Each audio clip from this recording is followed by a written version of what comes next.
আজকে সকাল স্টার্ট হয় হনুমান টকে পুজো দিয়ে, আর রাত্রি শেষ হয় দুর্গেশ থাপার লাইভ কনসার্টে। গ্যাংটক ডে 3 ছিল আমাদের লোকাল সাইট সিন ঘুরে দেখা, তাই সকালেই চলে যায় হনুমান টক, যেখানে হনুমানজি সঞ্জীবনী আনার সময় বিশ্রাম নিয়েছিলেন। দেন ওখান থেকে চলে আসি গণেশ টক। পুজো দিয়ে বেরিয়ে চলে আসি তাসি ভিউ পয়েন্ট। কাঞ্চনজঙ্ঘার বেস্ট ভিউ এইখান থেকেই পাওয়া যায়। তারপরে চলে আসি গুঞ্জন মনেস্ট্রি। এই মঠ কালারফুল বাস্তুকলা আর গোল্ডেন মূর্তির জন্য প্রসিদ্ধ। এখানের শান্ত পরিবেশ ও সৌন্দর্য মন মুগ্ধ করে তোলে। দেন চলে যাই পাকথাং ওয়াটারফলস। এইখানে ঝর্ণা সুন্দর ভিউর সাথে জিপলিং এরও ব্যবস্থা রয়েছে।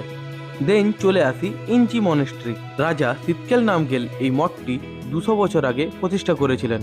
তারপর চলে যায় রোপওয়েতে, যেখান থেকে গ্যাংটকের পুরো সৌন্দর্য দেখা যায়। ইভিনিং এ গেছিলাম এমজি মার্কেট, আর সেখানে গিয়ে দেখতে পাই Durgesh Thapar live concert.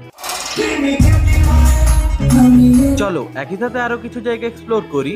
Follow me.